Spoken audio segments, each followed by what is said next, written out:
Right, everybody, we're here today with Emma Cleary from Flexibility Matters, and we're going to be talking about kind of Emma's business, her journey, kind of what you do, and then we'll be leading on to the kind of standard structure that we do here, which is looking at your kind of long-term goals, and then once we've done that, we'll be looking at maybe some of the hurdles that you might have in achieving those goals. So I'll let Emma tell us a little bit about what you do at Flexibility Matters. You kind of give us a couple of minutes, so like an elevator style pitch or a BNI or a networking event BNI, thing, but okay. you can have a 5-minute slot. Thank you. Thanks, Matt. And it's lovely to be here, and thank you for an introduction, which was from the Barrow Club. I think we bumped into each other and started talking about podcasts and how you get the word out about your business and what you do, and invite people like me to come in and talk about what we do. Flexibility Matters is a recruitment company, and we specialise in everything to do with flexible working.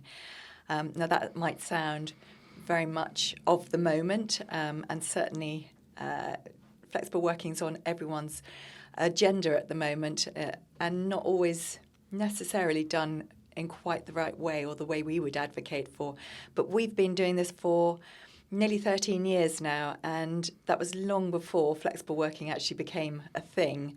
I remember going to a number of networking groups and actually having a couple of CEOs turn their back on me because they didn't want to talk about what flexible working was, because they were so intent on having full-time people in the office, bums on seats, and that was the way they liked it. And then, of course, COVID blew that out the water and everyone went home. And then the repercussions of how flexible working settled after COVID has been a real journey. And everyone now slightly misunderstands what flexible working can actually be, because flexible working isn't just hybrid or working from home. There are so many nuances of what flexible working can look like. So we advocate very much from a recruitment perspective that flexible working can be so many different things. So to just give you an example, it could be part-time, it could be consultancy, it could be fractional, it could be compressed hours, it could be a 9-day fortnight. There are so many ways beyond just working from home and hybrid working to make the working place more accessible to all, and that's really what we advocate for. It's this inclusion and inclusivity that flexible working can drive, whether you have a special requirement at work, or maybe you're a carer or a student or a working parent. There's so many ways that flexible working can give you access to really great career jobs. But we need to talk to those companies who will understand that this can be a pillar of their recruitment strategy and can mean that their workforce is more diverse and more inclusive. So I am a real passionate believer that flexible working is the real way forward and is the DNA of a really good business and the DNA of a really great HR flexible working policy, and driven by originally a need to have a flexible world, because I couldn't find a job sort of 13 years ago. There were too many people who had had some time out to have their children and then couldn't find their way back into meaningful corporate or other life. So that's kind of what we do in a nutshell. Yeah. So sort of early pioneers of the flexible working, and you've been doing that how long now? We're just coming up for our 13th year. Yeah, so way before the way kind of before pandemic-y COVID made it stuff normal. Yes. And how do you find now that that has been normalised a little bit? Because it kind of, from our recruitment point of view, it's literally probably in the top 5 questions, if not in the top 3 questions, what's the flexible working? That always comes up. Absolutely. And I think it's probably going to end up at number 1, I should think, Matt, because certainly the younger folks coming through who are looking for jobs now, unless they are in a big corporate and understand that full-time it actually means totally full-time, and obviously the return to work movement of getting people back into the office 3, 4, possibly 5 days a week is sort of blasting through it. And I think with an uncertain economy as well, it's a slight sort of control thing that business owners can, if they see their people, they feel that they know what they're doing, which is kind of counterintuitive after we've all been working from home or working flexibly or working in a hybrid fashion. It doesn't really make good sense to sort of go, well, everyone must be back in the office because that's what we need, because so many studies about productivity and retention and well-being, which are all so current and, fundamental to business, that flexible working actually opens the door to that. So I think the more, the further we go out from COVID, the more flexible working will be part and parcel of a business DNA. So to get really good staff, you need to have your flexible working benefits, and they really are as beneficial as a pension or a gym membership or whatever it is, to attract really good people. Yeah. I guess it's that, isn't it? The benefit against the kind of like right or whatever it is to work from home. Because I guess, playing devil's advocate, I'm quite a big fan of this kind of hybrid working, I would say, because I feel like people need the camaraderie of coming into an office with their colleagues and making coffee in the kitchen and having that stuff. But they need that combined with personal space, private time, stuff where they can concentrate on things and they're not distracted. Because as much as it's really good with the camaraderie, there is also a lot, in my opinion, as a business owner, a lot of wasted time where people are talking about what was on telly last night or their kids or their pets or something like that, which in a way they don't do that when they're at home. No. I know they might like go and feed the dog or something, or go and whiz it around the block or something, but at the same time they're not then distracted by the kind of office chit chat. So like a balance of that is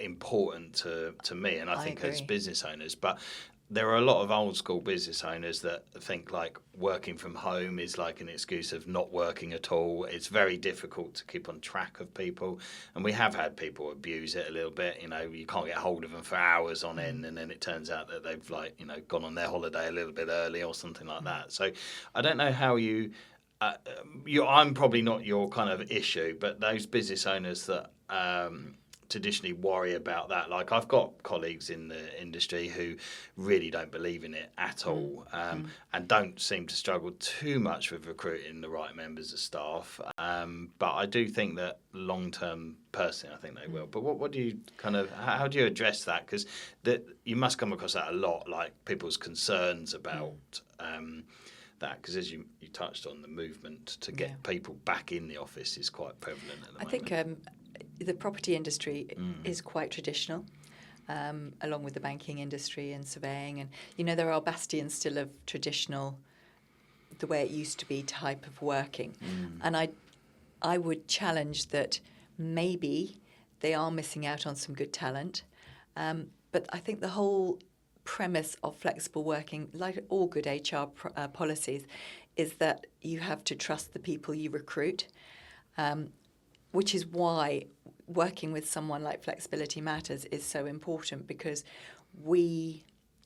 part of the way we work is very much in partnership with businesses. We would love to be retained. That's quite a tricky model at the moment. But if you get to know the businesses that you're working with really well, so that you are essentially their right-hand recruiter and know what their company culture is, what their business pain points are, and particularly in recruitment, there are lots of people. There's a lot of people being made redundant recently, but it's finding those talents that you might not get if you were not to offer a more flexible opportunity.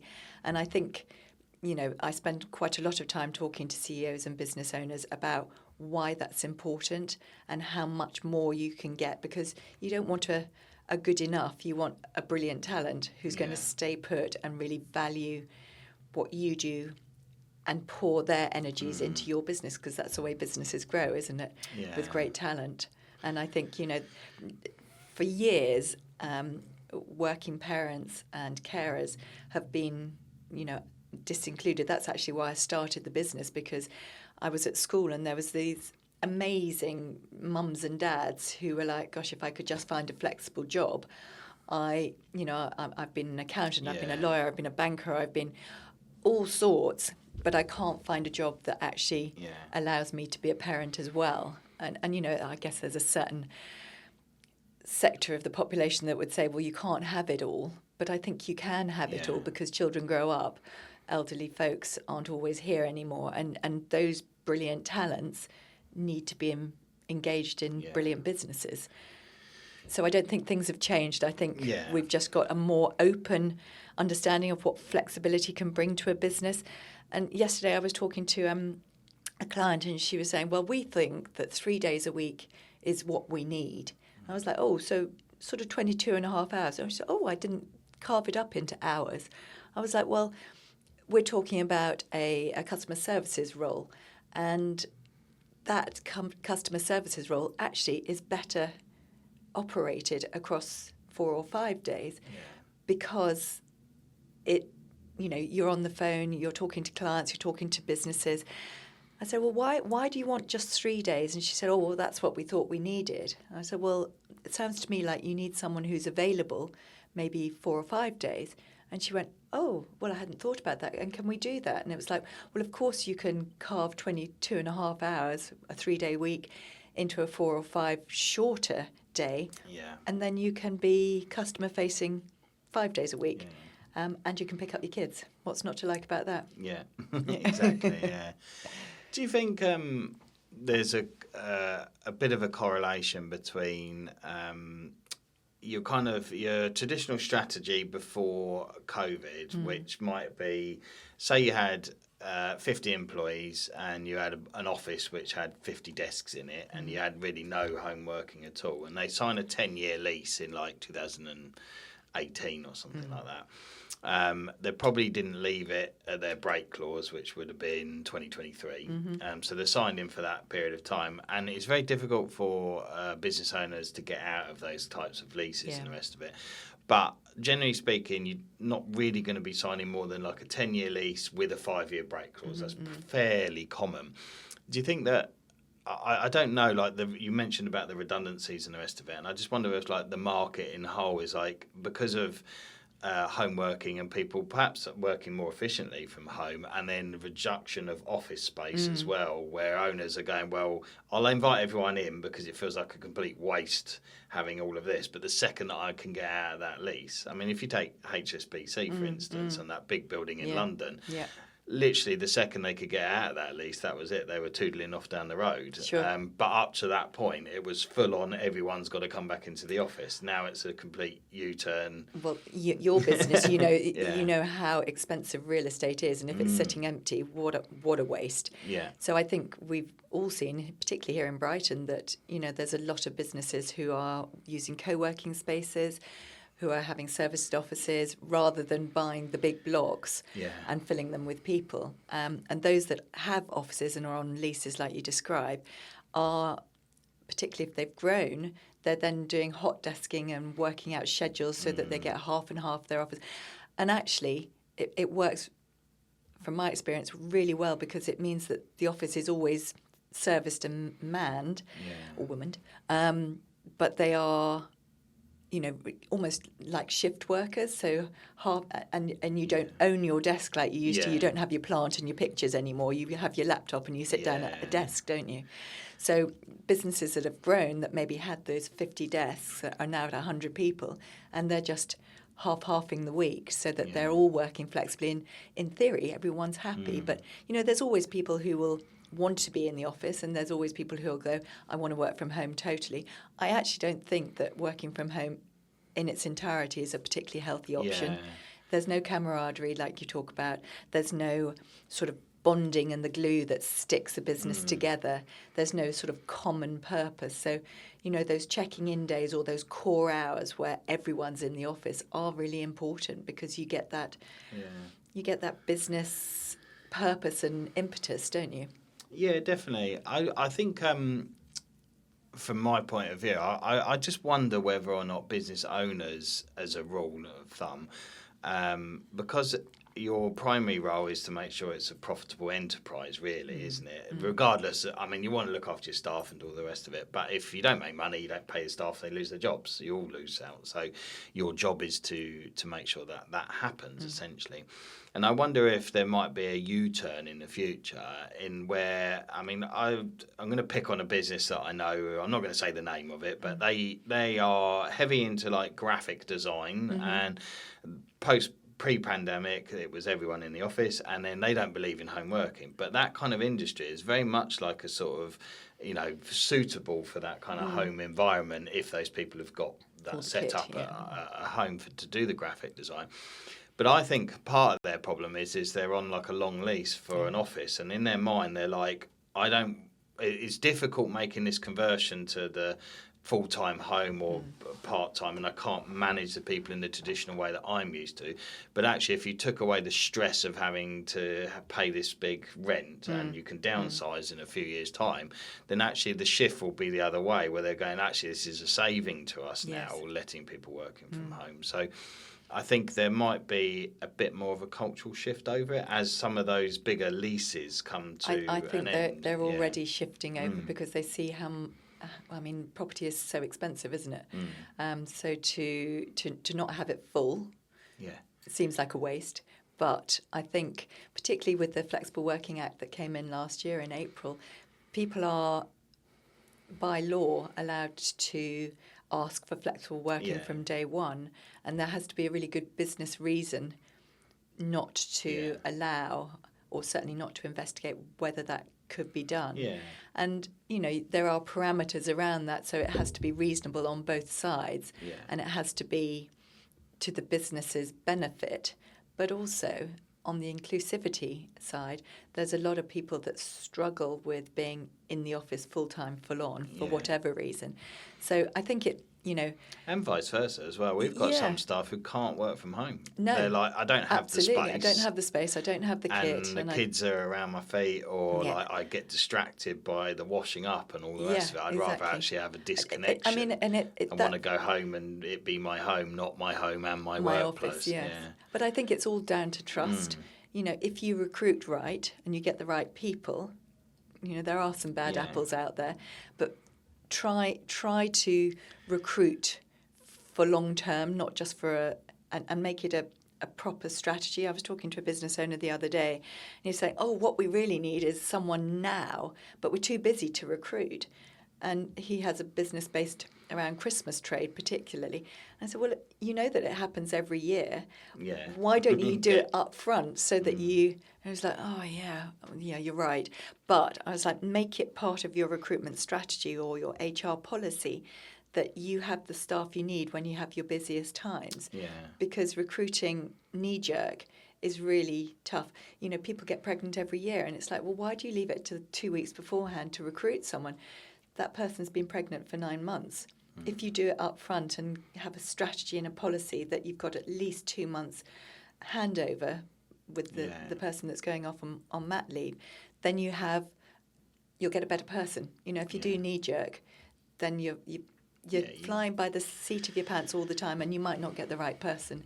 And you want them in your business for 2 months before that person leaves, so that they can bed in and hand over, and then you'll get a better person and they'll stay for longer. It's a reactionary thing, because a lot of small business owners, like sub-10 employees, they are working in their business, so they don't have the time to set aside for like an operational role or something. Yes. So, And, there's a lot of businesses, like mine, who the business owner is the front man or woman, and they are out there winning the business. And you're right, they're in the business as opposed to working on the business. Exactly. Something I'm a fairly big advocate of trying to. You always get pulled back in a little bit sometimes, but I think your business really does grow when you can work on it and not in it all the time. But I think recruitment should be a fundamental structure of businesses that are growing, and have a policy for it and a budget set aside for it so that you can do it right. Because knee-jerk never really works, whether it's flexible or otherwise. If you do it with thought and purpose and with a proper structure and with a trusted partner like us, then you get to know who you're working with, and they become a vested part of your business. I think it's a massive part of any business, really. Constant recruitment, even if you don't look like you're not expanding, you're not looking. I'm always looking. I'm always thinking that person in that business. If I can meet them for a coffee, even if I haven't got a job for them right now, I could just plant a seed in their mind. Or we're forever just putting an advert out saying we're always recruiting because we like to collect CVs, so that when somebody leaves, which is inevitable, then we've got a pile of stuff. We've even got a video on one of our websites about, what we do here and why it's a cool place to come and work, that kind of stuff, to encourage people to submit things. So it's like an ongoing task. It's never over, recruitment at all, really. It's never over.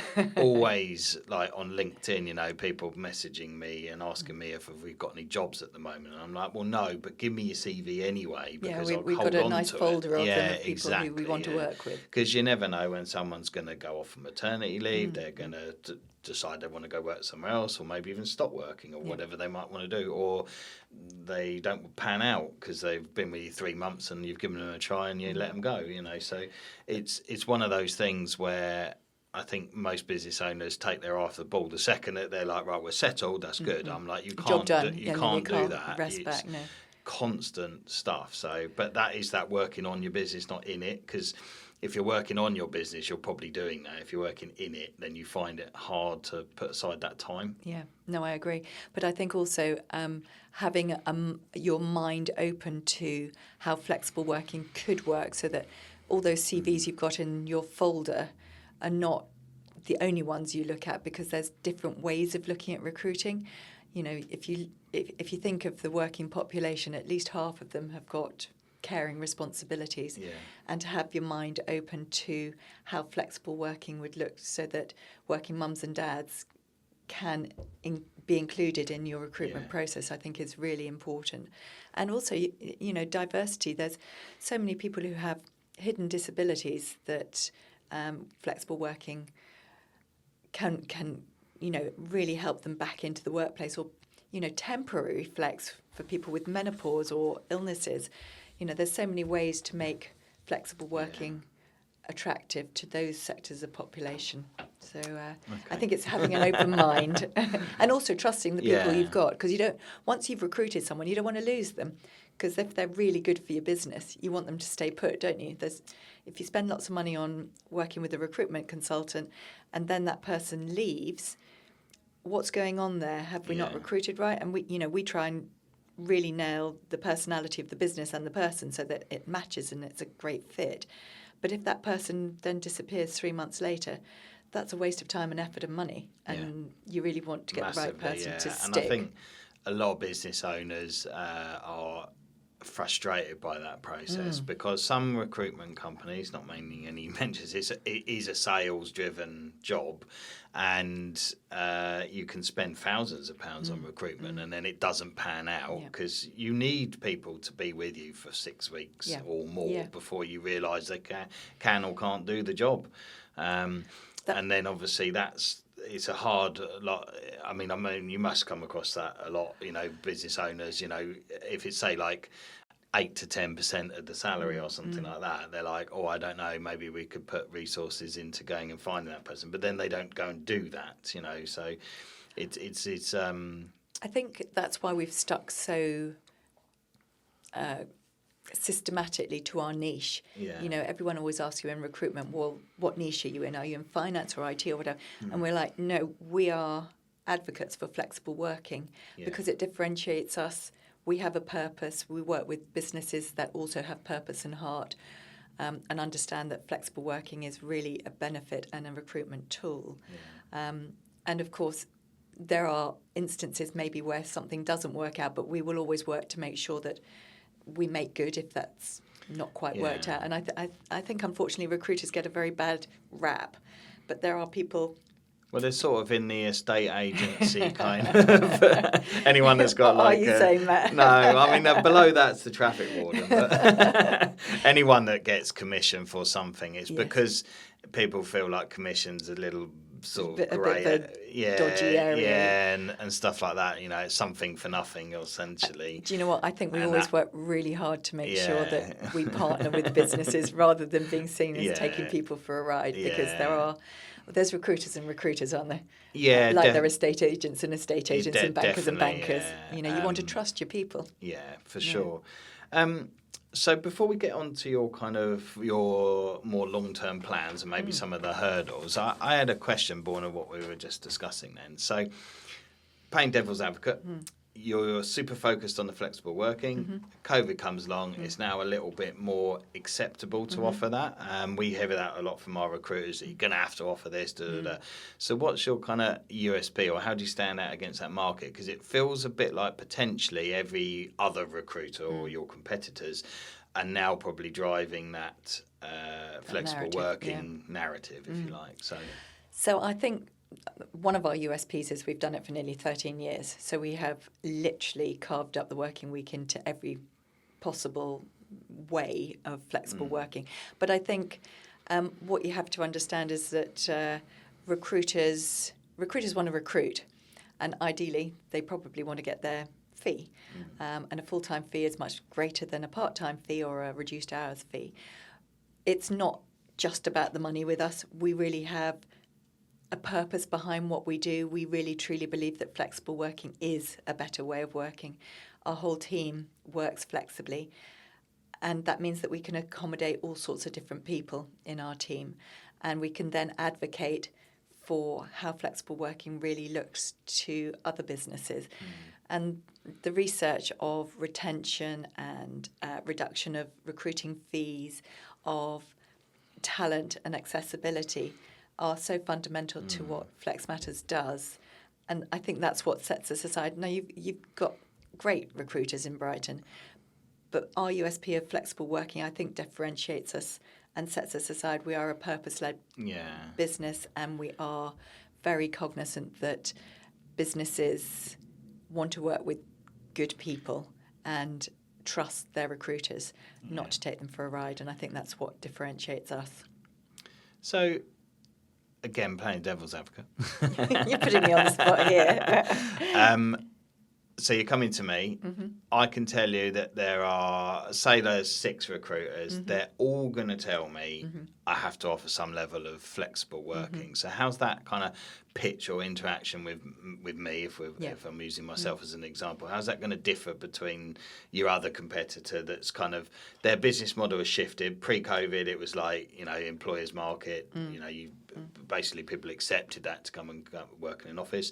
That recruiter is now telling me, Matt, you have to offer some level of flexible working. Like every candidate, bar 2 of them, will want this. How's that going to differ? Because they're going to tell me the same thing, essentially, aren't they? Well, I would say that I certainly wouldn't work with 6 recruiters. No, but like if say that out of 6 different recruiters, I can tell you all of them are going to tell it. They're all going to tell me. So what I would advocate in that part is choose one of those other 6 and us, because every one of those recruiters will say that they are getting a different pool of talent. So you're like, yeah, right, okay, so in like Brighton, an insurance broker, they're going to, in theory, go to the there is same a bit people. of crossover sometimes. So I would choose one of your sort of standard high street recruiters, and I would choose us. The reason I would choose us to complement your high street recruiter would be because people come to us specifically so that we can broker flex for them. So if you imagine you've got a working dad, maybe he's on his own and he needs a bit of flexibility around picking up his kids and dropping them off. So that working dad has been in block management. He's got the absolute perfect profile to work in your business. But if you're closing the doors on him and saying, well, it's only 9 to 5 and that's the only way we work, then you're going to miss out on him. So those types of candidate come to us so that we can broker flex up front, so that it's totally transparent, not possibly with another recruitment agency who might get to the end of the process and go, oh, hadn't I told you he only wants to work 10 till 2? So everything we do is very transparent. It's brokered up front. There's no surprises, and you get a better quality and diversity of candidate.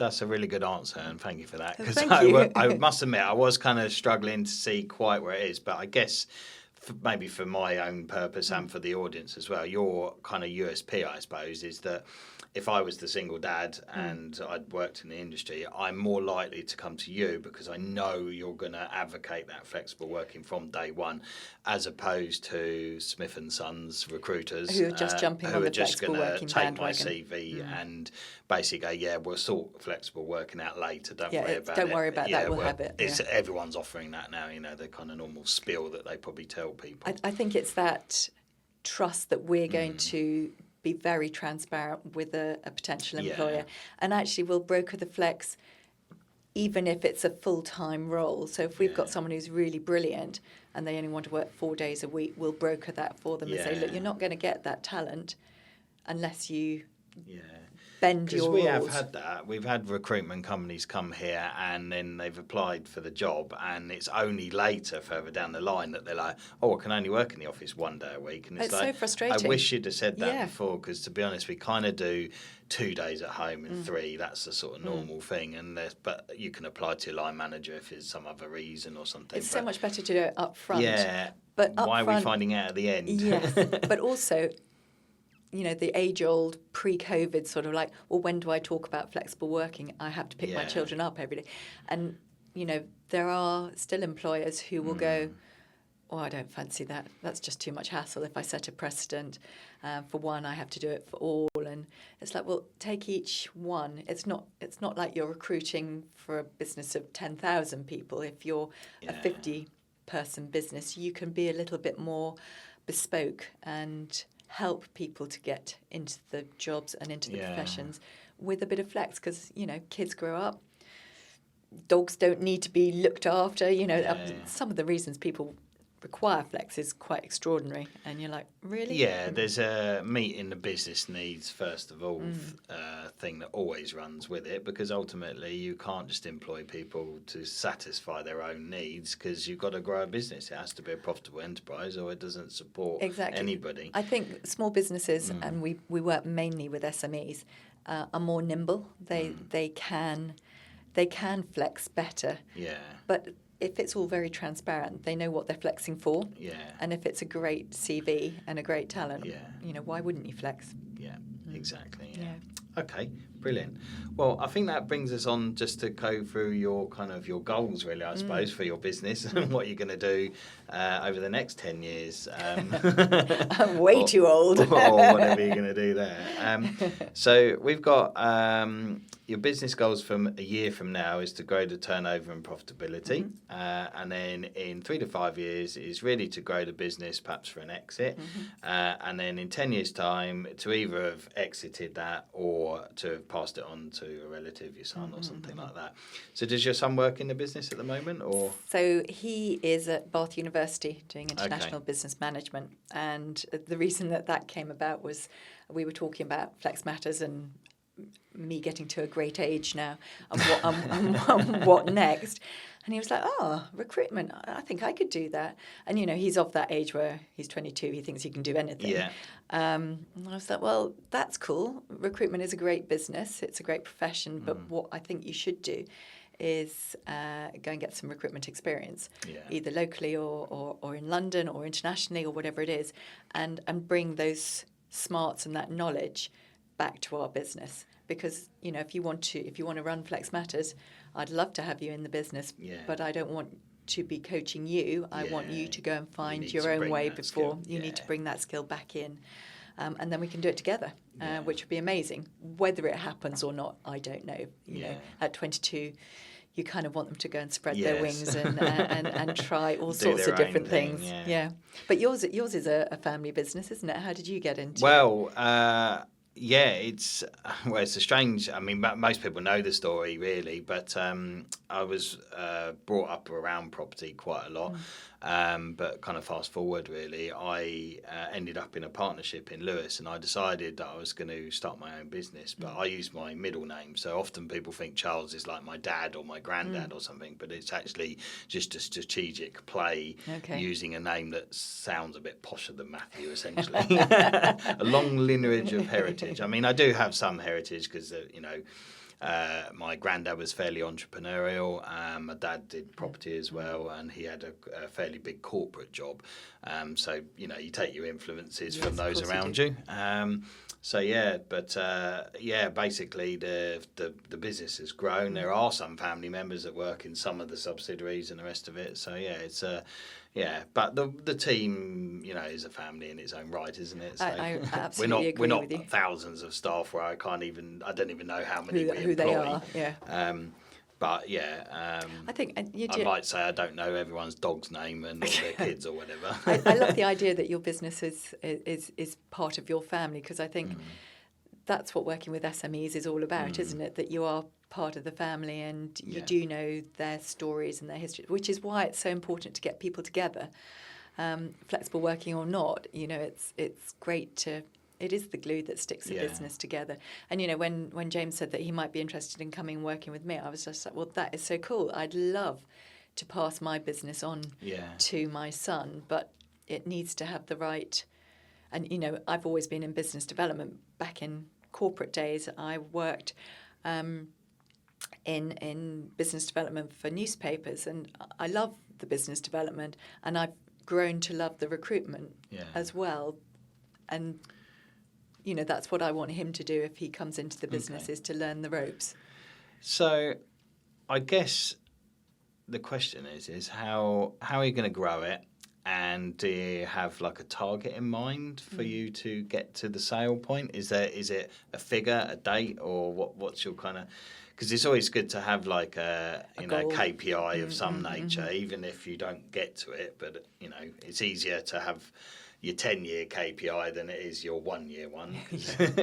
Underestimate what you can achieve in a long period, but overestimate in a short period is most people's thing. I think, well, and it'd be interesting to hear what you have to say on this, Matt, but I think our economy at the moment is making growing business very hard. I think your industry and construction and the professional service industries will always make money. Yeah. But the rest of the economy, particularly the SME economy, is really up against it at the moment. Unfortunately, our Chancellor is not making growth, despite what she says, a particularly easy thing to do at the moment. And the budget has definitely stalled the September to December period of this year. Yeah.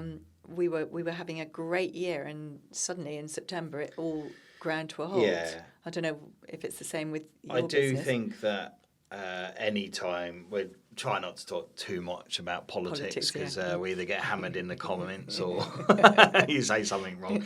But I do think I do think that any government that's in place, any time there's difficult decisions to be made, and it's not an easy job, no matter what side you support. It isn't. Acting in COVID wasn't an easy job. I know mistakes were made, but you had to react, and there's no rule book to that as to how to have done that. And now, effectively, put it out there, we're kind of paying for that. Really, if we support everybody during this period, it's got to come from somewhere. So now we have to fill that hole. Essentially, we've got to pay back, basically. Yeah. But I think.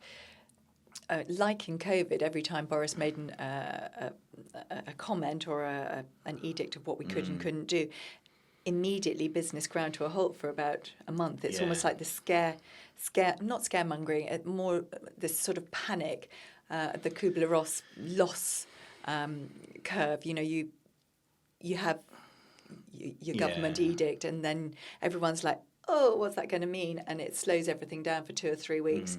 And sort of hamstrings growth again. So in answer to your question, we're hoping that the September to December period picks up for recruitment, because at the moment recruitment's quite flat. Yeah, it's probably because people are worried about national insurance increases in employers. I mean, I know some people who had the employers' national contribution increase in April, and by May they were like, we'll just stop trading. I just cannot afford to. They've just put it up by whatever.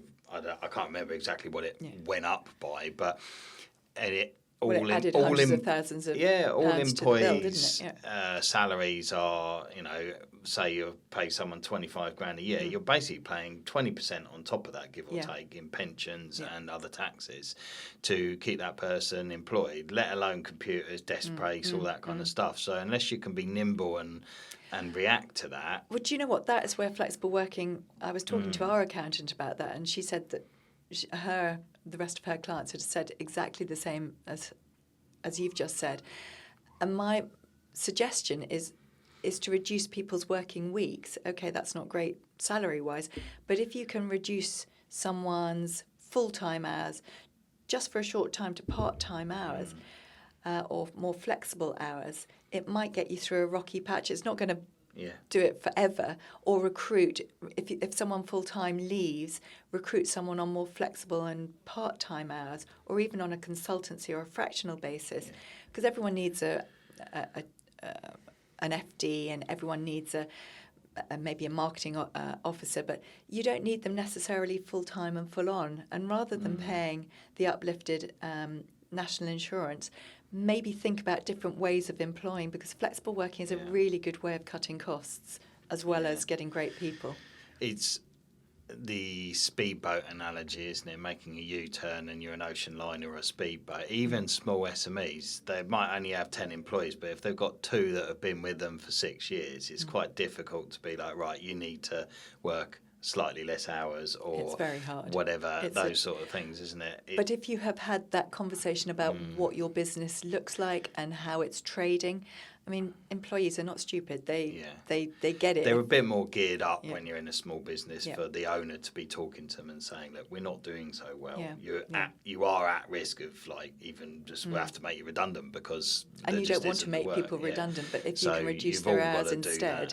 It's that conversation, but a lot of business owners will stick their head in the sand because they're not always that commercially minded to actually have that, or they don't want to open up to people either. Like the amount of business owners that don't share their financial performance and the rest of it, the staff. If it feels like failure because they haven't got enough business coming through, but again, transparency works, doesn't it? Because then you've got everyone on your speedboat rather than having to sort of throw them overboard. So. A little bit off topic, I suppose. We went off. That's all right. So in terms of growing turnover and profitability, obviously we're rocky waters at the moment, but we're asked about, if you have that KPI that you want to get to the kind of exit point, really, I suppose. So I suppose I'll be 60 in 3 years' time. Yeah. That would be the point where maybe we have it all wrapped up. So we've got yearly KPIs, we've got yearly... And how much do we want to grow? There's 4 of us in the team, so we're very small. But being a recruitment company, you can be very nimble. Yeah. I was talking to Sam Thomas about this. About what is your measure of success? Is it profit? Is it purpose? What is it? And we've run a business successfully now for 13 years. We're very proud of that because we've rolled with all the punches, and we will keep rolling with all the punches. So I think even if we maintain what we're doing this year, we're always profitable year by year. But how much do we grow is directly proportional to what's going on in the economy. Yeah. We all have enough to live on. We all enjoy our jobs, which is good. How much do we need to grow? And again, how much energy do you have when you're approaching 60? To grow it more. And also, I was talking about, do you take on investment? Do you take on people? Do you take on debt? How do you grow a business at this stage? Because all of those are very expensive options. And if you're approaching 60 and wanting to pay them back swiftly, do you want to have debt? I don't. So we everybody's approach to it will be different. Some people will be quite comfortable with the debt, no matter what the age is or the strategy, because ultimately you borrow £100,000, you acquire business Z put it into your fold. You go through all the hassle and the pain of merging them all together. You've now created, you had a business that's worth 200 and you buy 100, so you've created a 300,000, but you probably haven't. You've created like a 350, 400, because the multipliers are bigger because you're a bigger business anyway, and therefore it's more profitable or scope for profitability. When you sell, you can then pay off that loan with the sale proceedings. So yes, you feel like you get your big check of 400 grand, but you still owe like 75 of the 100 you borrowed. But actually, you wouldn't have got to that 400 if you hadn't have done that. So some people will be perfectly comfortable with that, and that's kind of my strategy to acquiring businesses, to not, as long as it is sustainable what you're borrowing and it can be funded from the earnings. I think it would be, and I have been talking to many recruiters over the years about the possibilities of merging with someone else. There are a lot of small recruiters in Brighton, and we're all doing our thing. I've got a number of them in my mind's eye that if there was a merger to be done, then we would, not of the professional services magnitude, obviously, but put two small recruiters together and you automatically got more power. So I think if that was to come about, that would be a great opportunity. If my son came back into the business, that would be another opportunity. Not going to take on investment and debt, just too long in the tooth now.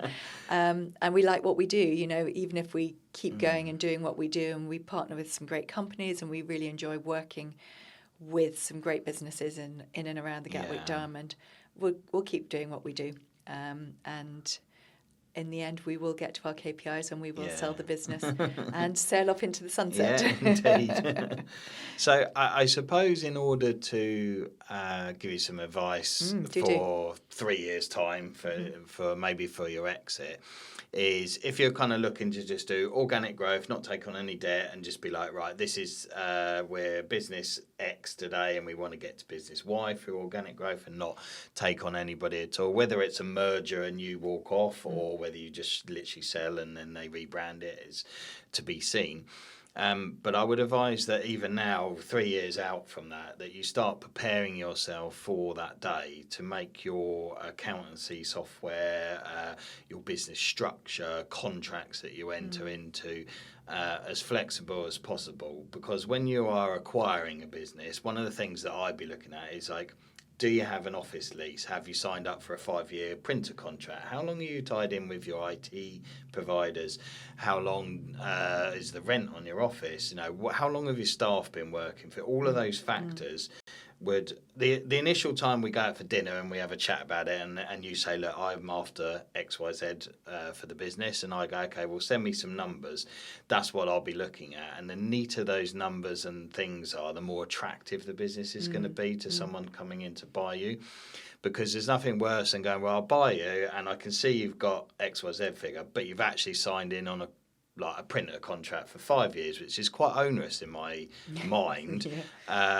Because we've also got a printer contract for 5 years. So now I've got 2 5-year contracts, and actually I'm looking to try and make savings, because your business is making, say, 10-20% profit margin. I think I can make 20-25 if I cut back some things through economies of scale. So if you're going to merge with someone else or they're going to buy you, if they're savvy, they will be looking at all of those kind of, how are we going to make this business more lean by merging it together and getting those economies of scale? I think we've worked quite hard at process and economy and flexibility. We run very lean, and we have co-working spaces, we have great accountants, we have a small staff who will work flexibly and remotely. So I think our structures are good. I think my impression of whether I could merge with someone or get bought by someone or buy someone would be that at the moment I'm in the middle of the business. And I am the person who drives the business. And finding someone who can step into my shoes is hard, so which is why a merger or a buyout would be attractive, because there will be another Emma Cleary in another small recruitment business who might be able to drive business instead of me. And I think small businesses with one person driving businesses, that was kind of my next question, tricky to replace. When you're buying business that's got like 4 employees and it's really heavily reliant upon the owner being the business development manager, that's quite risky because you leave and then someone else comes. Even if you deploy another member of staff, so the business advisor, you might go, look, we've got somebody that's going to do your job perfect. They might not. They're never going to do your job the same way you do it, and with the passion and stuff like that. So it's either you got 2 routes. You're either going to have to accept that you probably have some earn out. So whatever they're going to buy you for, they'll be like, well, we need you to stick around for 2 years, and we'll fade you away essentially and replace you with your protege. Or if you can, and I don't know, there are some contracts that you can tie in with recruitment, but if you can get more stability to the business, because it's a very commission-based business, isn't it? Yeah, more retained business would be great. It's a feast and famine sometimes, isn't it? You probably do very well one month and then not so well the next. And that, from buying a business, it makes it very difficult for people to value that what you're bringing to the table and the rest of it. So if you can get more retainer stuff signed up and the rest of it, it gives a bit more security to that person. That would be a joy. I know, but I guess that's what you probably have to work on over the next 3 years is to focus on that retainer model as a KPI, because you've got in mind that actually that's going to value your business better. So it's working out if you were buying you, what would you be looking for, and what would you be going, oh, I don't like that, that's, and then you think, well, actually, that's probably what I need to not be doing or need to be working on in order to attract that higher valuation. I think that's why it's actually quite attractive to have your son possibly coming into a business, because you know that you can guide them. And with business development, they're expensive hires, as we all know, and they don't necessarily always work. Yeah. So when does your son finish uni, and is he going to have enough time to get the exactly. experience? Maybe 3 years is 3 years is about works. Yeah, just about works, isn't it? It does just about work. Yeah, that would be, and if I was, I don't know much about the buying into recruitment because it's not my market, but if I was buying a business where, we did actually look at a competitor to us. They do lots of multi things to do with property. The owner was like 70 and the daughter had been brought in, but she'd only been doing it for about 3 years. Yes. And I just thought everybody loved the owner. It was like he'd done it, like he set the business up when he was 30 and he's now 70. So he's still got some of the original clients. And I was just thinking, I can't be him, and this business has formed around that. But we've got the daughter, but the daughter had not really been in the role hadn't got her long feet enough. under the desk long enough, And then uncovering that the dad had really sort of been like, this is my daughter, I involve her in a few things. He wasn't really handing over to her. It was almost like, I think it's a natural handover rather than a forced one. And I was like, so really she hasn't got into the business yet, you haven't got her in front of all of the clients. Do you know, I think my son stepping into the business is kind of pipe dream. I think we focus on what we do really well for the next 3 years. We grow it to the stage, and we keep talking to other recruiters about the possibilities of a merger or a buyout, with me staying put until it's all sort of shaken out. I think that's much more realistic. And, we're talking to lots and lots of different recruiters about how it could look. Always in the market for a conversation and a coffee with anyone that fancies it. I don't know if you've spoken to Clearline at all. I know deal with Clearline. Clearline? Because I know Angela and Andy, isn't it? I don't really deal with the other guy. I deal with Angela mostly. They purchased a few businesses and stuff like that, so it might be worth... would be worth having a coffee with having Angela, a chat with them. Yeah. But I would say, sorry to say this, Angela, if you're watching this video, but getting those retained things will increase the value of that business, really, because it is something that we look for stability, especially if the owner is going to be faded. Even if you're going to stay around for a bit, it's always change for clients, isn't it? So. Well, I think, judging by the clients who have bought up small law firms or small accountancy firms, it's always about the book of business that you bring with you, and that's what you're buying, isn't it? Exactly. Yeah. So, I would focus on that. That will get you a good valuation, if Well, you like, thank you for your advice. or your exit strategy, because it is what people look for. And just make sure those books and the numbers, and even if you can come up with like a, here's my future growth plan, like if I was 10 years younger, this is what I'd be doing, and you give that to, and it's like it shows some sort of business nous to it, that you haven't just kind of fumbled along, created a business, and now you want to go on a cruise. You're sort of saying, look, I'm leaving my legacy to you, and this is what I think you should do with the business. You can ignore me if you want. So like any pie graphs, documents, business plans, like you present it to a bank, but you can almost go to the likes of Angela and say, look, this is where I think we're not capitalising, and you might be better at doing it than me because you just got better resources. I could do that to anybody and say, there's lots of things we don't do here that we could do that would grow the business, but we don't have time to do it. So if you can kind of point them in the right direction, it gives them a nice warm feeling that they're actually buying something that isn't going to just fall apart the second that they've handed the keys over, essentially. Absolutely. Yeah. Well, my first call will be to Angela because I haven't seen her for a long time. So, good advice. Thank you. Well, I should get some commission now, Angela. Not from me. Yeah, from Angela. Introduction fees.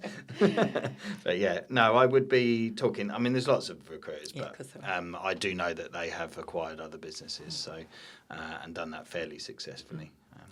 But I think that would be my plan if I was you, looking for kind of 3 years down the line or whatever.